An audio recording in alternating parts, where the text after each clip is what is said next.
this December 7th through 9th. Check out the EdUp Experience podcast live and in person in Doha, Qatar for the World Innovation Summit on Education. We will be documenting the ideas and innovations from today's most influential global education leaders. Check them out at wise-qatar.org and follow the EdUp Experience podcast for more information. Yay! If you say someone should do something about climate change, you're right. If you say I should do something about climate change, we should talk. We're Claremont Lincoln University, and we've created a dynamic new online Master in Public Administration program in partnership with the Lincoln Institute of Land Policy. This is an MPA designed to give future changemakers the tools needed to take on the issues in today's world. And because there's no time like the present to support our future leaders, the Lincoln Institute is giving $100,000 in fellowships. You could get a $10,000 fellowship towards your MPA. Apply now for the June cohort. www.claremontlincoln.edu.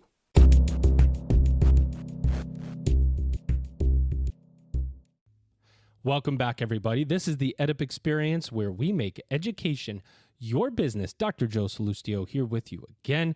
I think I was born with a microphone in my hand, or at least Elvin Freitas, our producer, continually sticks a microphone in my hand as we interview guest after guest. We've well surpassed 300 episodes of this podcast. Over 80,000 downloads. Could not have done it without your support. I know I say this at the beginning of a lot of episodes these days, but we really would appreciate it if you would give us a rating and review. We know that it can be tedious to do that on Apple Podcasts because you got to go to Apple, you got to search for our podcast, you got to find it, you got to leave a rating, got to leave a review, blah, blah, blah. You could do that right on our website at www.edupexperience.com. You go to reviews and you could leave a review right on the website. How much easier could we possibly make it for you to tell us what you think of this podcast, good or bad? What do you think of Elvin's producing? That's what we really want to know. How is he doing as a producer? Forget me. Leave me out of it, but tell Elvin how he's doing. That's what we really need to know. With that said, we are on a march to 100,000 downloads. We're trying to get there before the end of the year, so we really appreciate you listening. And we're marching on our book that we're writing with Kate Colbert. We've just got so much going on. I feel like EdUp has been growing. The brand has been growing. The strength of the brand has been growing. Our impact has been growing with the EdUp Experience Network. And so we're on this growth path. And you know what? That's why I'm so excited to talk to my guest today, because she's going to tell us all about growth, disruption and growth and technology and all these areas that you need to know about if you're trying to grow a business, any business in this day and age. And ladies and gentlemen, her name is Anne Olderog.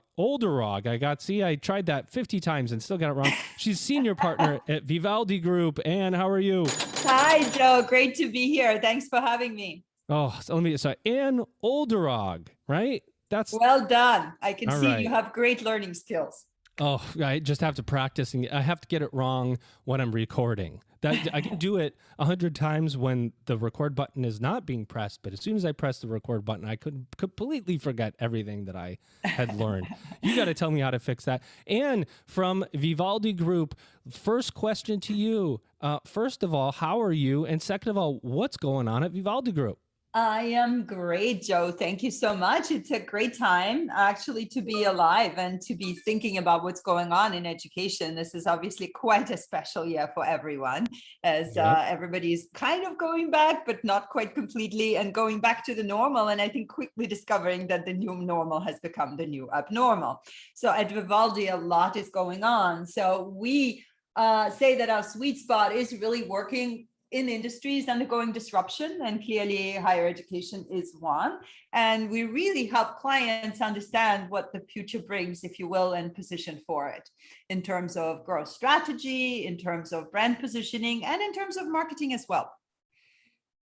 Your tagline of Vivaldi Group is, we are Vivaldi, the platform thinking company. What is platform thinking? Thank you so much for asking that question, Joe. That's a really great one. What we see is that one of the greatest forces of disruption in many industries has actually come from what we call the interaction field. And our CEO, Eric Joachimsthaler, another difficult name to pronounce, isn't it, has published a book called The Interaction Field that has been really making waves. And the point is that we can solve big, hairy problems that have previously gone unsolved if we actually put our minds together. So some problems cannot be solved by one participant, be it one human or one organization. But if you actually put a series of brilliant minds together and you have them collaborate, then these problems can actually find solutions. So this is a very simple and pedestrian way to explain what an interaction field is, because it actually is really more than collaboration. It is a business model where value is created from exchange. So the exchange between partners and participants in an interaction field actually creates value. So one example, for instance, in a different industry could be Tesla, where value is created by each driver contributing data back to the ecosystem as much as it is by Tesla itself. Yeah, I mean, Tesla's a good example of innovation. You know, you have another line in here on your website where it's you're looking at the intersection of brand marketing, brand technology, and innovation. I can't remember the exact wording of it, but it's kind of like this intersection, right? We're in a really interesting time in higher education, a very interesting time, because so many schools have adopted online learning in a robust, or at least a limited way, you know, where it can become now part of the main strategy or as a complement to a strategy. The competitiveness has gone up like a thousandfold, right? Because all these institutions now that offer online learning, a student can literally go anywhere in the country, in the world, and take classes at basically any university that they want to. And these universities know that they need to be in front of students. So the students are getting pounded with messaging, as some universities that weren't in the digital sphere are now in the digital sphere and advertising students. So the competition's heating up. And so you look at the landscape and you go, there has to be another thinning, right? Who is at the front end of technology, innovation, brand becomes super important. How do you work with clients in higher ed or other industries to have them take those necessary steps to iterate through? Because I feel like coronavirus has closed our thinking a bit. It's opened our thinking in the short term and closed it in the long term, because we're just thinking about getting by coronavirus and not looking too far beyond it necessarily. How do you bring all that together? Yeah, that's an amazing set of questions, Joe. So thanks for leading us down this path. So I think, yeah, I'm sorry, I ask them all at once, right? This is great. This is how they come at our clients as well, all at once. You know, it's not a linear process, which I think where the complexity of it comes in. So a few super important points that you've made. One is that the pandemic has essentially accelerated a lot of trends that were already underway, in particular in higher education. This is why I was saying at the beginning that we're sort of coming to a new normal that is really quickly becoming the new abnormal, because what the pandemic actually has done is really made us jump to quite a different level in the technology adoption curve. So we call it, in sort of our strategist terms, crossing the chasm. And so what the pandemic has caused in this space is really helped a lot of people to cross the chasm and adopt the technology in quite a mainstream way. So the growth was coming already pre-pandemic in a lot of the online programs. And I think you're quite right to point out that these have experienced explosive growth during the pandemic and still now. And I think what's interesting is that obviously it's really becoming a staple of how education is delivered, because we've all learned, I think, that it is possible. It's difficult, but it also presents some advantages. And so what you see is obviously all of these hybrid hyperflex models developing as well. But I think what is interesting related to the point of innovation and growth is that a lot of innovation and technology, a lot of this new thinking was already going on in these online programs. So I had the opportunity as part of our work to interview some brilliant heads of online programs of colleges and universities across the country. And I was blown away by the creativity.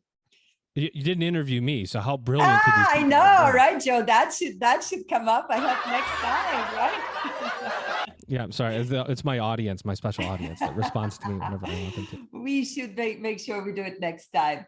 But it is really fascinating to see all the innovation and creativity that goes on in this area, because I think the best minds in the country are truly thinking about how to make education through technology, virtually, online or not, actually possible. And I think that's opening up barriers in a fundamental way, because I think what you've also referred to in your statement is that students today have so many more choices, and this heats up the competitive field. So as always, when competition heats up, again, so does innovation. And this is where we see this virtual circle in place, where a technology opens up opportunities. This spurs the most brilliant minds to create new businesses and new opportunities. And as more choices offered, competition heats up. And this again spurs more innovation. So this is what sets the stage for what we call exponential growth, where there is really an opportunity to kind of reverse some of the challenges higher ed institutions we're seeing with, in particular, enrollment and retention, and really up the ante on how education is delivered today and in the future. Connect the dots for me here, Anne, because when sometimes when we have people in higher education listen to this podcast, and we bring on folks who are on the periphery, if you will, right? You don't work at a university. Right. And so they're sitting here thinking, oh, Vivaldi Group, who the heck do these people work with? Now, I happen to see your list of clients, and of course my brain is breaking just thinking about it. But if you could think of 5 to 10 clients that are, if excuse me, if somebody hasn't heard of Vivaldi Group, who are these companies that you're working with that makes you guys brand experts, experts in platform thinking? Yeah, so we really work with, as you saw, Joe, with top clients from the Fortune 500 list, from Coca-Cola to Amex. And in the education space, we really work with top ed tech companies, the large educational technology players, as well as some of the top publishers, educational publishers that are, of course, quickly becoming education technology and knowledge management companies as well. Yeah, maybe you're not allowed to say them, but I'll read them. You think about who you're working with, Boeing and gosh, I'm looking down, American Express and BMW, Disney, blah, blah, blah. I mean, basically think of a company. It feels like it's on this list, Jaguar, a MasterCard.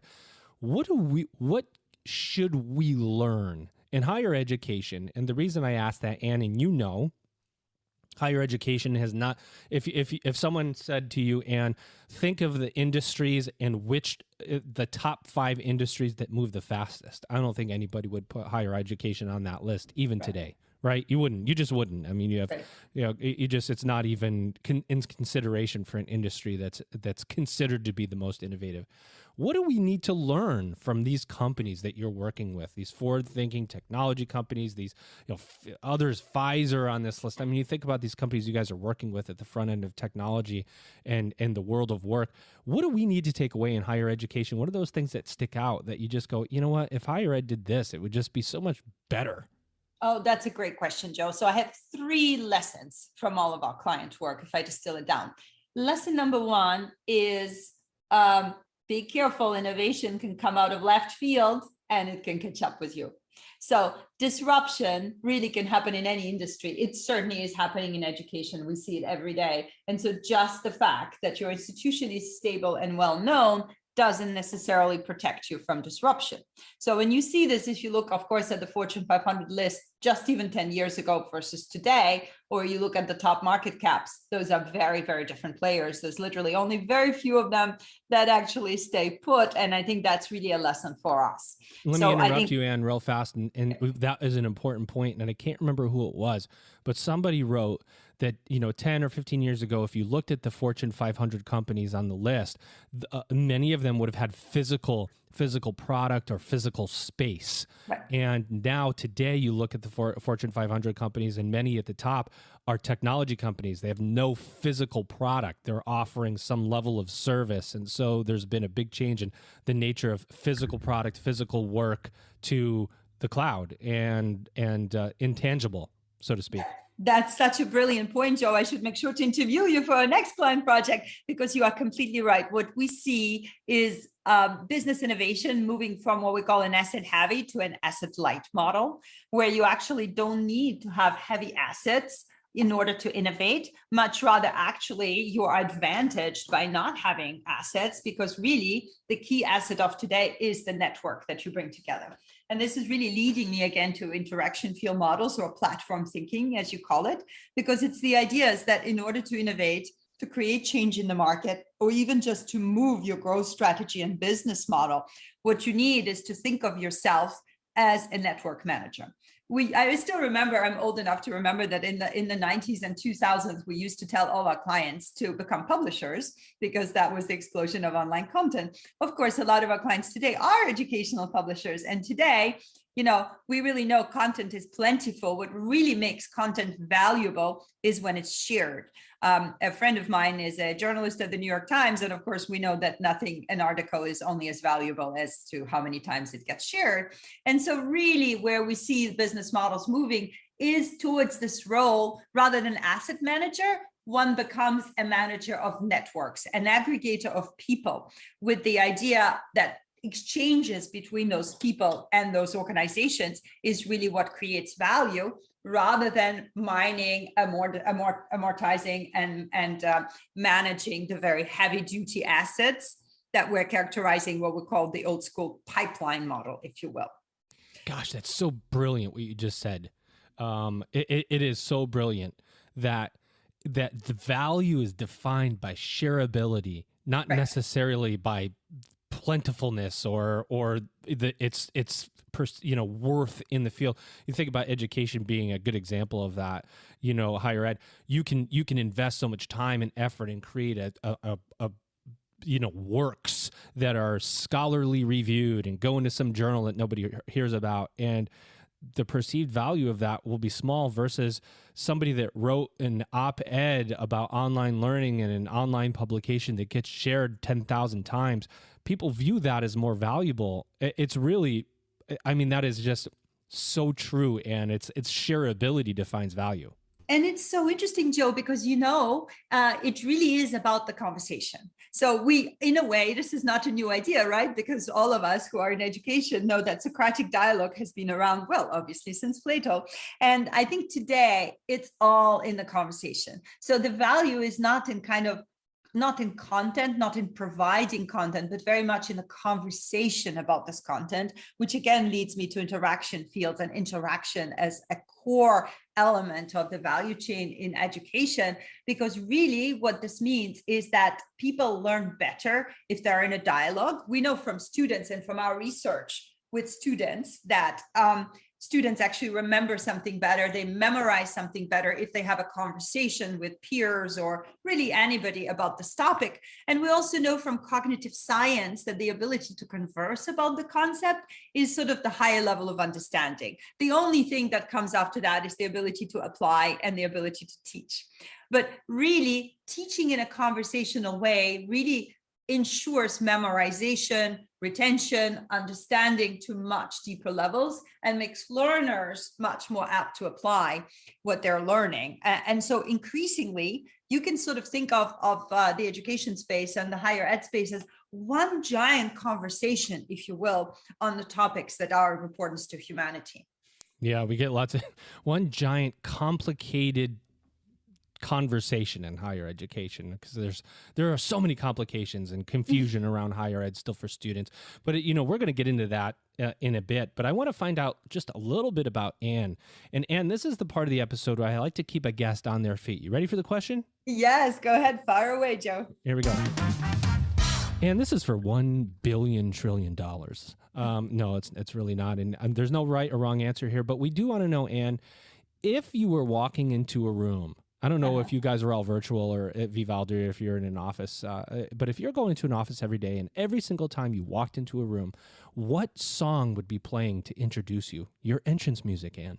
That is really funny, because yesterday I was doing a workout on Peloton, which is another example of a platform or potential interaction field someday.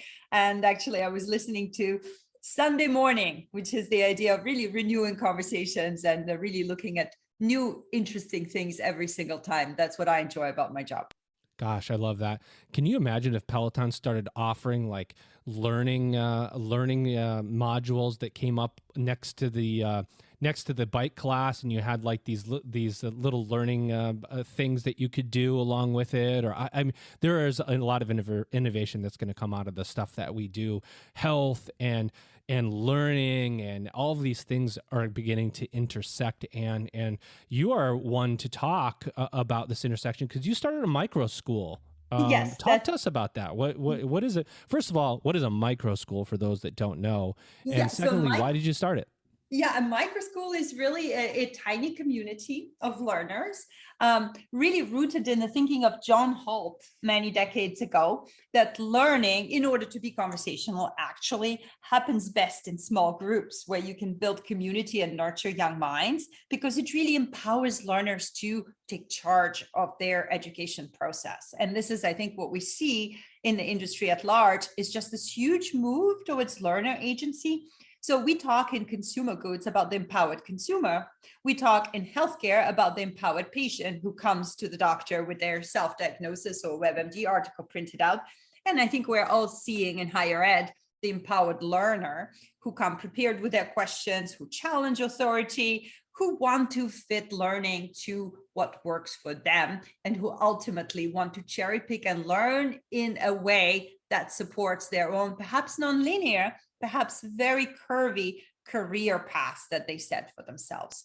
And so I think that's what the Microschool concept is about, is really being learner-centric. And we believe that nobody can learn something. You can't teach anything to somebody who doesn't want to learn. It's all about creating this excitement and motivation about learning as the greatest adventure of our life. Claremont Lincoln University has built online master's degrees for the 21st century leader. Across their 100% online by design degree programs, everything a student learns at Claremont Lincoln University will provide the vision and framework to become an ethical leader in the organizations and communities in which they serve. The degree a student receives from Claremont Lincoln University will prepare them to lead solutions for the complex, dynamic world in which we live. To learn more about what socially conscious education means, and to learn more about the programs offered at Claremont Lincoln University, visit www.claremontlincoln.edu. But I would love to come back, if that's okay, Joe, to the point about Peloton that you made, because that was, I think, a really important point, if I may. And you can do whatever you want around here. Just go for it. I think that sounds great. Wonderful to have the freedom, just as in education. So, because I think that's a really brilliant point you don't say, because I think we are seeing boundaries increasingly blurring, of course, between education and gaming, as I think all of us have observed gamification already for a very long time, and ultimately education and entertainment. So again, edutainment we've been talking about for a really long time, but ultimately about between education and all different forms of consuming technology. And so the idea of bringing together fitness and education is actually a new one, but believe it or not, it's already happening. So one of the things that Peloton has done is actually create a series of workouts based on a book by Shonda Rhimes. It's called The Year of the Yes. And so you can actually already see Peloton dabbling in lifelong learning. So the fact that every workout can be based on a chapter of the book. And so as you work out, you then have an opportunity to engage with the core ideas of the chapter that also build on each other. This is a particular type of book, but you can just see the future of that. How we really pretty much move away from content being separated from experience, and rather content and experience becoming one, where you could potentially work out and learn something not by listening to an audiobook, but becoming part of that adventure. And just imagine what the advent of the metaverse will do to that. Because as we talk, I got to just interrupt you for a second, because I think about, you got my brain moving now, and I'm like, you know, I was finishing my second cup of coffee, so I wasn't moving that fast, but now you got it moving really fast. But I'm going, okay, can you imagine if if Peloton came out and they said, look, we're going to have we're going to, with so-and-so university, we're offering a leadership program.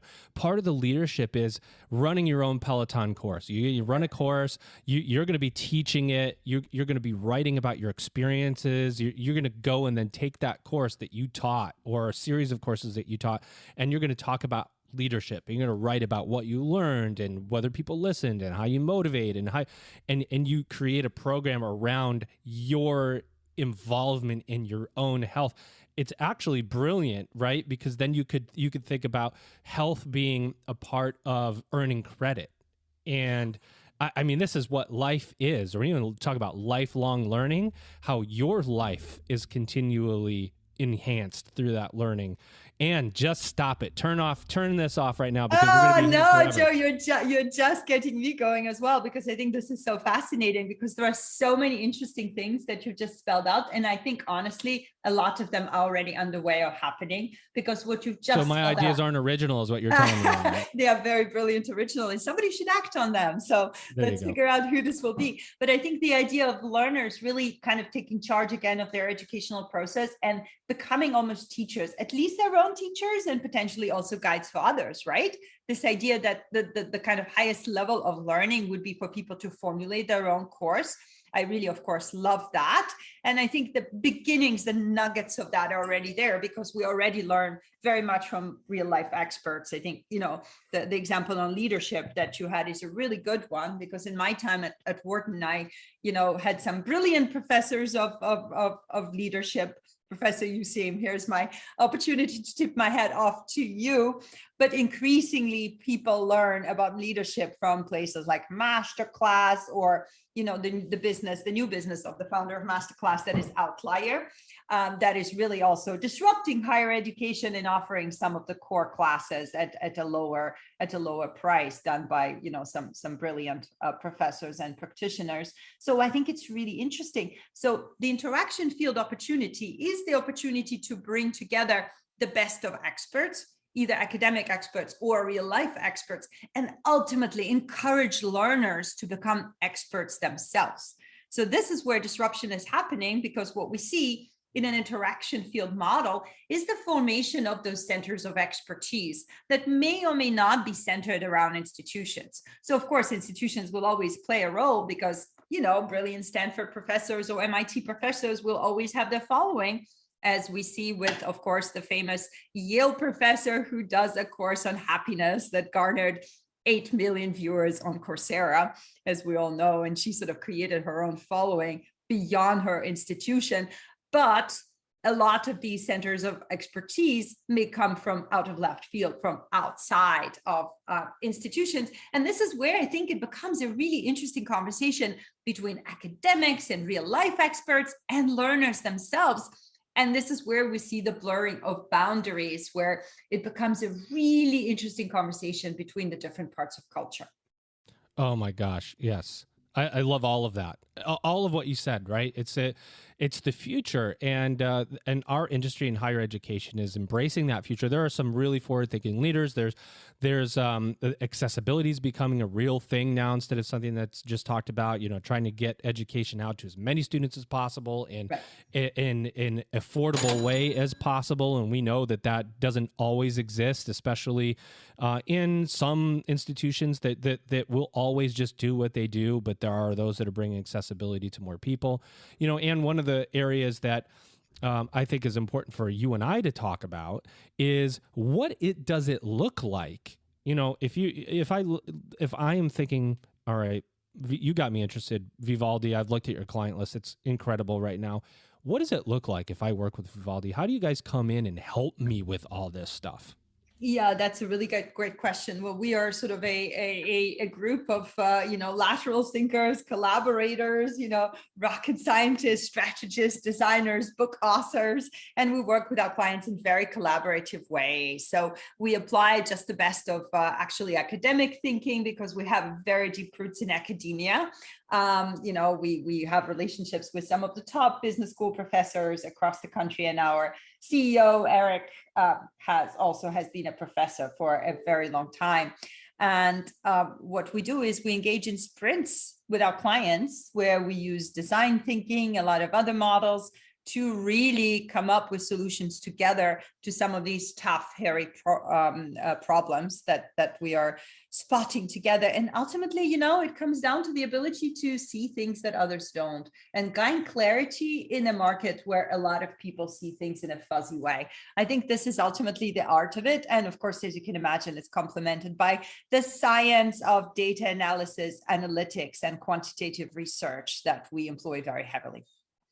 Yeah, I mean, big part of what you said there, it's a word that you didn't say too, is culture, right? Yes. So much of change is cultural, and being able to have a spot our blind spots, you know, using the information that you collate from business and industry, technology, innovative companies, and bringing that to higher education, I think is what we're all after. And there are some that are doing it, but more that aren't, right? And how do we engage? How do we really engage the learners of tomorrow? We know, Anne, in higher ed that we're going to be experiencing a enrollment cliff, if you will. There's going to be less college going students at the traditional level. In the 2025, 2026 timeframe, it's going to be about 10 years before they come back around, like 2037, before it grows again. So brand positioning, differentiation become very, very important. And talk to us about brand specifically. What is brand? What does that mean? And how do we in higher education extend or crystallize our brand in a very crowded marketplace? Yeah, very important, because in a market that is undergoing disruption, you really have to stand for something, and you have to your point about culture, actually live it, meaning that you actually can't, what we call, paint the gorilla. You can put lipstick on the gorilla. You can just paint yourself with some colors that don't represent who you truly are. But fundamentally, what we are seeing is a shift in the marketplace, right? Where you basically have, some elite institutions that have big endowments that obviously still have a big future, even though they themselves are also under cost pressure. As we saw during the pandemic, Princeton was really quick to go after cost savings just because they're under pressure, just like everybody else. Cost savings with billion-dollar endowments, which is that's right. crazy. That's right. Still, even with that context, but you see huge growth on the mass market side. So when we're talking about growth in terms of online programs, some of those really kind of unbundled micro-credentialing programs, I am thinking of EdTech, I am thinking Straight Line, I am thinking Outlier, I am thinking about some models in institutions or outside of them that allow learners to acquire the basics at a much lower cost than a traditional college education. I think there is really huge growth there. And then there is a huge lull, if you will, or as we call in strategy, the danger of being caught in the middle, caught between two cheers in those institutions that are actually neither mass nor elite. And you've already seen a fall down of that kind of middle space. Unfortunately, a lot of liberal arts colleges actually, unfortunately closing their doors even during the pandemic, because for them, it becomes really important to rethink their business model. And this is where really brand comes in. So you can either define a niche that you actually specialize in. Obviously, as we all know, the University of Southern New Hampshire has done a brilliant job as targeting non-traditional students. And I think if you really define who your target audience is and you serve them in a brilliant way, then that becomes your future. And that's a brilliant brand strategy to pursue. You can also serve, obviously, we've seen examples such as Liberty University that kind of focus on some values that people are after, but in some shape or form, you have to define what you stand for. What are the values that you represent, and what do you do better than anyone else? And I think being all things to all people, unfortunately, is not a viable strategy. And this is where, the lack of a brand actually, unfortunately, leads to the demise of the business model as well. I've been beating that drum for a while, and I even bring it back to the type of leader that colleges and universities need today. I think as an industry, typically higher ed has hired people who come from higher education. You come from a traditional path. You've worked, you've taught, you've become a dean, you've become a provost, and now you're going to take over a tough university situation where brand, marketing, and enrollment are actually dominating the conversation. For years, universities invested in educational infrastructure, and we still have to do that. Quality of education has to be really important. But when you have hundreds and thousands of universities that can teach and produce quality education that's not necessarily differentiated, it's brand and it's recognition and it's all of those external things that make the difference. Why your values and crystallizing the value proposition that really make the difference, because across the nation, you can get a quality education, but why get it from this university? Why get it from this university now versus a university later, or this big university over here? What is that crystallized value proposition? And I believe that college presidents, I really truly believe they've got to be masters of marketing and enrollment in today's higher education competitive landscape. I think you're so right. It's really about setting a compelling vision that kind of federates everyone and brings everyone together. This is where, again, the platform thinking or interaction field model comes in, because I think the challenge for university leaders is really to define what's the big problem they're trying to solve that nobody has solved before. And it can be just provide a quality education to everyone, because everybody is already thinking about that. It has Everybody to be does that. It has to be both more specific and more inspiring in such a way that it has the ability to federate people, to bring them to the table, to create broad coalitions with real life experts, with potential employers, so that the employability of the graduates is enhanced, and potentially even become part of larger networks, international or local. And of course, we see this emergence of networks as well as in healthcare happening in education. But I think the leadership point is really not to be underscored, because it's really setting that vision that provides that X. To your point, what's the X? What's the fit? What's really that motivating factors that will make learners flock to you, but also great professors, and will ultimately be the difference, the cherry cake on top of the already great education that you are providing, but that you can also get somewhere else. And even if you can do all of that you just said, Anne, actually operationalizing that vision. How do you identify your market? How do you get in front of them? What do you need to say? How do you need to say it? What's the frequency? What's the pathway to come to my university? How easy is it to enroll? What is the process like? All of that is very hard to set out and be consistent with. It's a whole science. Marketing is a science, brand science. It's a real science, because you have to test and iterate through it. You can't just say, oh yeah, we're special in this, and let's go out and find these students. You've got to make sure that the words that you use evoke the right emotion. And I think that's what Vivaldi really is going to do, is bring the science to marketing, right?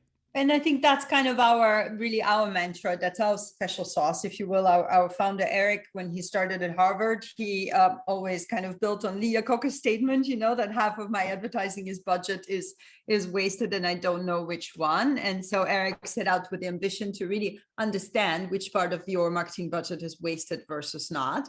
And I think this is where you really need to take a very analytical, data-driven approach. What you talked about is really mapping out the user journey almost. So we think of it as kind of really understanding all the steps that your users and customers have to take. And I call them customers very deliberately, of course, in order to come to you.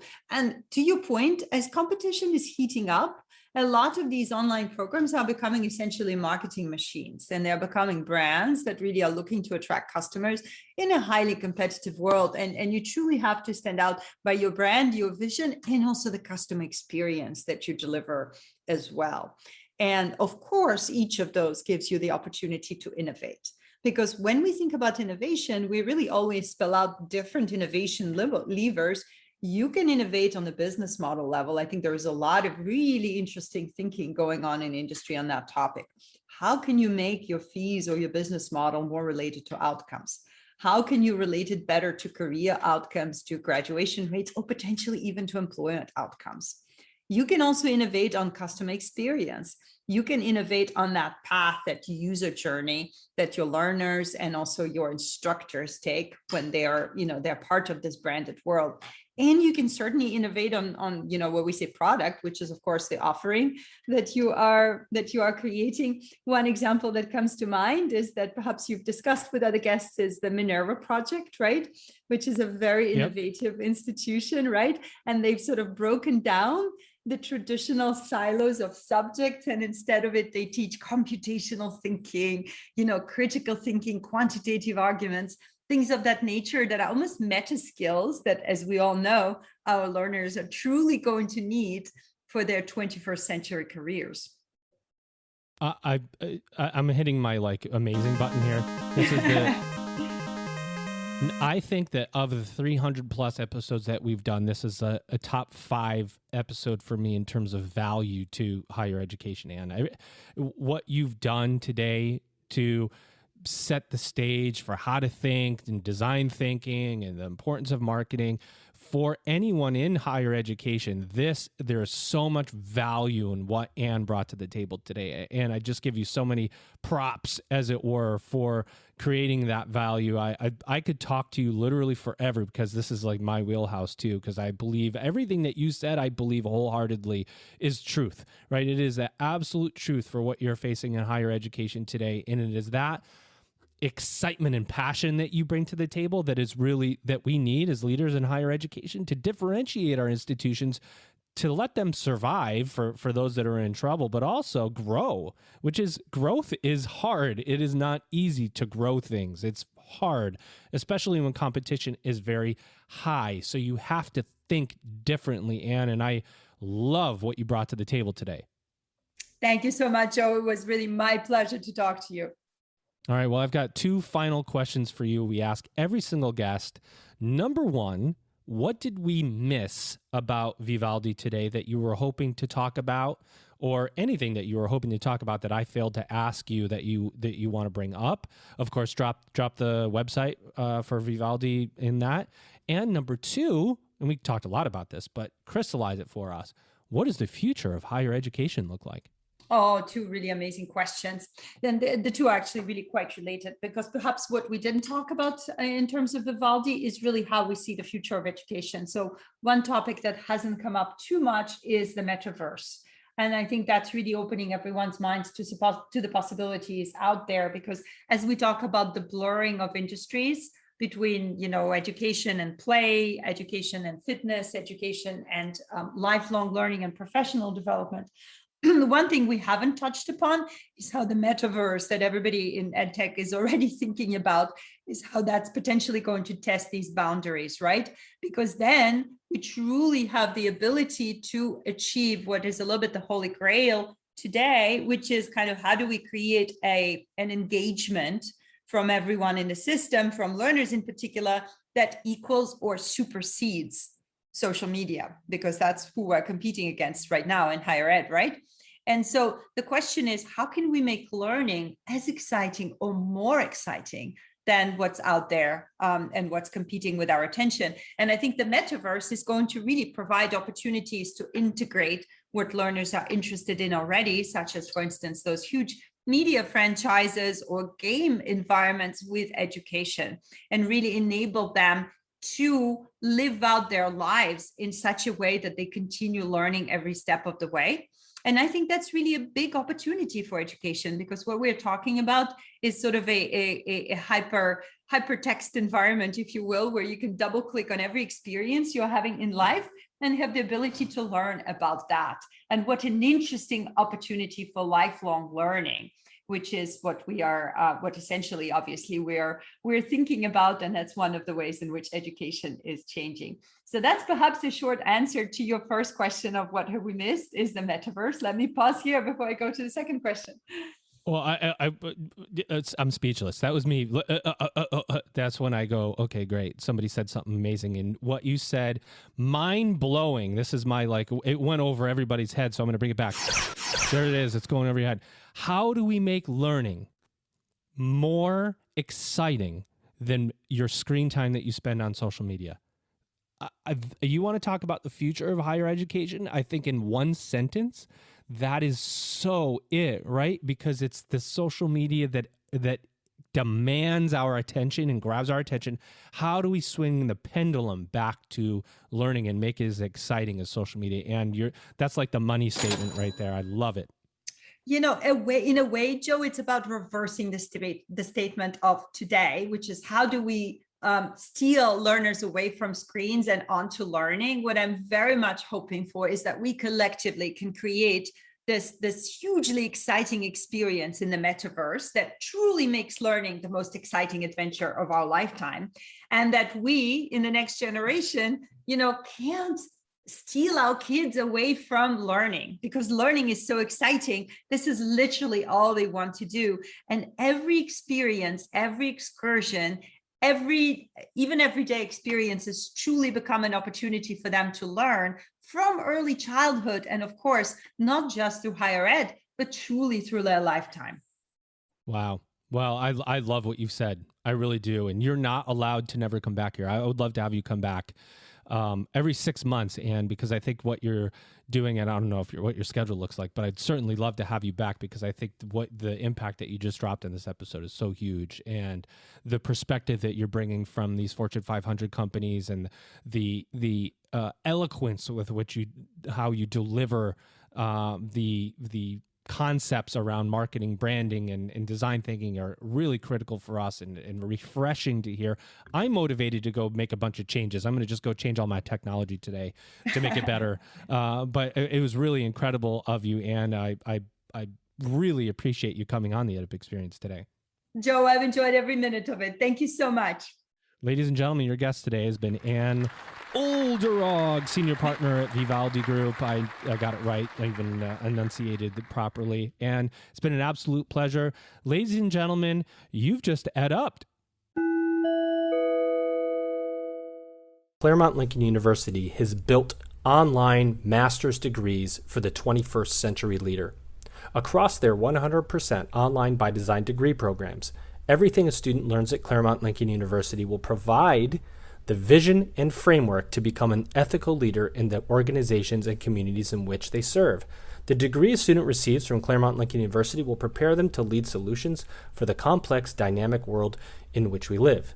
To learn more about what socially conscious education means, and to learn more about the programs offered at Claremont Lincoln University, visit www.claremontlincoln.edu.